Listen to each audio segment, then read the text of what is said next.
Will ITC touch 300? So is it a $1 million question or a $1 billion question? Because अगर 230-240 के बीच में ये stock trade हो रहा है और ये 300 रुपए तक जाएगा क्या, ये क्वेश्चन सबको आ रहा है। और अभी रिसेंटली लास्ट 5 डेज में अराउंड 10% का ये रिटर्न इस स्टॉक ने दिया है। I am not suggesting to trade और something like that in this, but overall क्या सही में सिनारियो कुछ चेंज हो रहा है क्या? तो उसी के बारे में आज हम बात करने वाले हैं। जब भी हमने आईटीसी के रिलेटेड बातें की है, सो मैंने हमेशा आप लोगों को बोला है कि अगर इंस्टीट्यूशनल इन्वेस्टर का थॉट प्रोसेस इस स्टॉक पे चेंज नहीं होता है तो ये स्टॉक मूव करना बहुत मुश्किल हो जाएगा। और वही यहाँ पे कुछ तरीके से चेंज होता हुआ नजर आ रहा है। जॉफरीज जो एक यूएस की फर्म है, इक्विटी रिसर्च में काफी बड़ा नाम है, इन्वेस्टमेंट बैंकिंग में काफी बड़ा नाम है, तो उन्होंने अभी अपनी एक रिसर्च रिपोर्ट निकाली है और उसमें उन्होंने आईटीसी का जो टारगेट है वो अपग्रेड किया है to 300 level. And that's why ये जो मार्केट में मूवमेंट आप स्टॉक में देख रहे हो, that is a big positive. अब उस दिन जब आईटीसी का स्टॉक मूव हुआ था तो एक्चुअल रियल रीजन किसी को समझ में नहीं आ रहा था, तो मुझे लग रहा है यही वो सबसे बड़ा रीजन था कि एक इंस्टीट्यूशनल इन्वेस्टर या फिर इंस्टीट्यूशनल इन्वेस्टर्स का एक मेन ब्रोकर अगर एक रिपोर्ट यहां पे निकालता है तो उस पर्टिकुलर ब्रोकर को, इंस्टीट्यूशनल ब्रोकर को फॉलो करने वाले जो इंस्टीट्यूशंस है वो बाइंग अगर करेंगे तो ऑब्वियसली डिमांड बढ़ जाएगी, सप्लाई स्टैग मतलब नॉर्मल है तो ऑटोमेटिकली स्टॉक प्राइस ऊपर वहां पे जा सकती है। तो उन्होंने उस रिपोर्ट में कुछ चीजें कही है that are going to be little positive for the company. तो उन्होंने वहां पे ये बोला है कि जीएसटी काउंसिल की जो मीट हुई थी उसमें टोबैको रिलेटेड चीजों में कोई भी निगेटिव चीज नहीं आई है। So nothing negative is a big positive for tobacco business and that's why जब हमने वो देखा था तो जैसे आईटीसी का स्टॉक ऊपर गया था तो सिमिलर वे से आपके बाकी जो सिगरेट कंपनी के स्टॉक्स थे वो भी ऊपर गए थे। और वो एक वैलिड काउंटर आर्ग्यूमेंट बहुत सारे व्यूअर्स ने, हमारे सब्सक्राइबर्स ने कमेंट सेक्शन में लिखा था and we should agree to that and we should respect their opinion on that particular front, so there is nothing negative। और बाकी जो उन्होंने बोला है कि एक एबिट निगेटिव एबिट क्रिएट कर रहा था जो बिजनेस, वो है होटल का बिजनेस। तो यहाँ पे इकोनॉमिक एक्टिविटी में जिस तरीके से नॉर्मल सी बढ़ती जा रही है एंड ऐसे सीजन जहां पे नॉर्मली टूरिज्म ज्यादा नहीं चलता है वहां पे एक डेस्परेशन फॉर हॉलीडेज नजर आ रहा है and that's why bookings are going up every day. क्योंकि अभी एटलीस्ट महाराष्ट्र के जो हेल्थ मिनिस्टर है मिस्टर राजेश टोपे जी, उन्होंने कल बोला है कि थर्ड कोविड वेव के कोई साइंस हमें नजर नहीं आ रहे। अब ये न्यूज आई है, इसका मतलब ये नहीं है कि अरे चलो फटाफट कोई चीजें फॉलो करने की जरूरत नहीं। No, not like that. We need to follow some rules. I think social distancing and mask are the two important things we need to follow. And अगर वो फॉलो करेंगे तो होपफुली थर्ड वेव नहीं आएगी। बट जो एक revenge spending की बातें हमने हमेशा की थी कि भाई अगर ये जैसे जैसे इकोनॉमिक एक्टिविटी नॉर्मल होती जाएगी और एक फियर जो है वो थोड़ा सा कम होगा, रिसिट डाउन होगा and people would like to spend. और ये रिवेंज स्पेंडिंग है, मतलब कि भले मतलब ये सही समय हो या ना हो टूरिज्म का, but people would like to travel now and that's what is currently happening, ऐसा लग रहा है। एंड दैट्स व्हाई उनका जो होटल का बिजनेस है होपफुली आने वाले समय में वापस एक पॉजिटिविटी की तरफ जाता हुआ नजर आ सकता है। So that's a positive. Economic activity normal सी आएगी।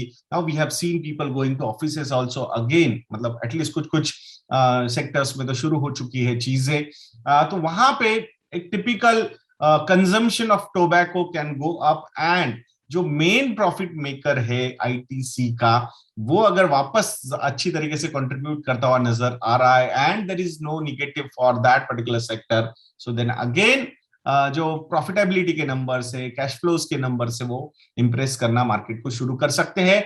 आई एम नॉट सजेस्टिंग कि टोबैको का बिजनेस काफी अच्छी तरीके से कर रहा है and that's why the stock is going up, but tobacco is one business जहां से फ्री कैश फ्लोज काफी अच्छी तरीके से क्रिएट हो रहे हैं और उसकी वजह से डिविडेंड पे आउट के रेशियोज फिर से अच्छी तरीके से इंप्रूव हो सकते हैं। ऑलरेडी काफी अच्छे 5-6% का डिविडेंड पे आउट है, का डिविडेंड यील्ड है कंपनी की। अब थोड़ा सा कम हो सकता है बिकॉज स्टॉक प्राइस ऊपर चला गया है फ्रॉम 200 से 240 तक के, तो डेफिनेटली उसका एक इम्पैक्ट होगा।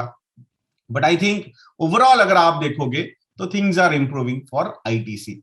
और the biggest thing for ITC is कि उनका जो एफएमसीजी का बिजनेस है या फिर एग्री बिजनेस है, तो वहां पे अगर डबल डिजिट एबिट मार्जिन्स हमें नजर आएंगे, ऑपरेटिंग प्रॉफिट मार्जिन्स अगर हमें नजर आएंगे आने वाली कुछ क्वार्टर्स में, तो definitely that is also going to be one more important reason for re rating of ITC stock. और यही कुछ रीजंस है जो मुझे लगता है कि आईटीसी के स्टॉक को शायद और ऊपर लेके जा सकता है। I am not suggesting to trade, but from the longer horizon definitely काफी अच्छी वैल्यू इस स्टॉक में है। But on ESG parameters, specifically tobacco business which is contributing 60-65% to the revenue, sorry 50% to the revenue, around 60-65% operating profit margins, and around 80-85% of the net profits which the company is earning, उसका जो share है वो tobacco business को जाता है। And that's why ESG पे थोड़ा सा जो इंस्टीट्यूशनल इन्वेस्टर्स जो बहुत ज्यादा ईएसजी पैरामीटर्स को फॉलो कर रहे हैं, फॉलो करना चाहिए नहीं करना चाहिए, इस पे अगर आपको कुछ इंटरेस्टिंग वीडियोस देखने हैं तो मिस्टर अश्वथ दामोदरन जी के ईएसजी इन्वेस्टिंग के वीडियोस देखना काफी अच्छी तरीके से अच्छा हो सकता है आप लोगों के लिए। उन्होंने बहुत ही सटल तरीके से क्रिटिसाइज किया है ईएसजी इन्वेस्टिंग को। आप अगर एसी ऑफिसेस में बैठ के ईएसजी इन्वेस्टिंग की बातें कर रहे हो तो ये बहुत बड़ी हिपोक्रेसी है, ऐसा उनका कहना है। That is quite right also, because if you are using air conditioning and you are talking about ESG, so फिर वो गलत भी हो सकता है। एंड सो इसीलिए इंटरेस्टिंग तरीके से ऑल्टरनेट व्यू अगर आपको ईएसजी पे देखना है तो मिस्टर अश्वथ दामोदरन जी को आपने फॉलो करना चाहिए। But ESG is currently a herd mentality of institutional investors, so we cannot compromise on that particular front. We will have to respect that because ultimately market में डिमांड सप्लाई पे सारी चीजें चलती है, और अगर डिमांड ईएसजी को follow कर रही है तो फिर ये चीजें मतलब इम्पैक्ट करेगी स्टॉक प्राइसेस पे। भले ही कोई क्रिटिक है या कोई बड़ा इन्वेस्टर है, कोई बड़ा एनालिस्ट है who is not agreeing with them, but still as a market player we will have to respect this because ultimately जो डायरेक्शन है मार्केट की वो इंस्टीट्यूशनल इन्वेस्टर्स डिसाइड करते हैं।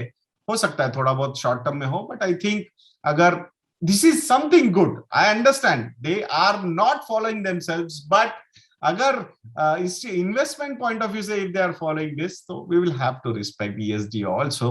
हो सकता है आने वाले 4-5 सालों में कुछ नया फैक्टर सामने आए जो ईएसजी को मतलब बीट करके जाए। जैसे कि पहले सिर्फ कॉर्पोरेट गवर्नेंस की बातें होती थी, तो उसमें गवर्नेंस के साथ ईएस भी डाल दिया, environment and social. So that's how things are going to play out. So let's see, let's respect some things, and उससे कुछ हार्म तो नहीं है, मतलब there are some positive things are only coming out of that. तो मैं आशा करता हूं कि ये वीडियो भी आपको अच्छा लगा होगा। अगर दोस्तों आपको लगता है कि हम अच्छा काम कर रहे हैं तो investindia.in को विजिट कीजिएगा और हमारे मॉडल पोर्टफोलियोज को फॉलो करना मत भूलिएगा दोस्तों। काफी इंटरेस्टिंग पोर्टफोलियोज हमने वहां पे बनाए हैं। अल्टीमेटली आपको एक फाइनेंशियल, आपकी जो जर्नी है फाइनेंशियल इन्वेस्टमेंट्स की, उसको सक्सेसफुल करना is the most important objective we would like to fulfil. उसके लिए काफी ज्यादा हेल्प हो सकती है हमारे मॉडल पोर्टफोलियोज की। मैं आशा करूंगा आप जरूर हमारे रिसर्च प्रोडक्ट्स को सब्सक्राइब करेंगे। तो ऐसे वीडियोस के लिए चैनल पे बने रहिए और नेक्स्ट वीडियो तक के लिए मुझे आज्ञा दीजिए दोस्तों। जय हिंद।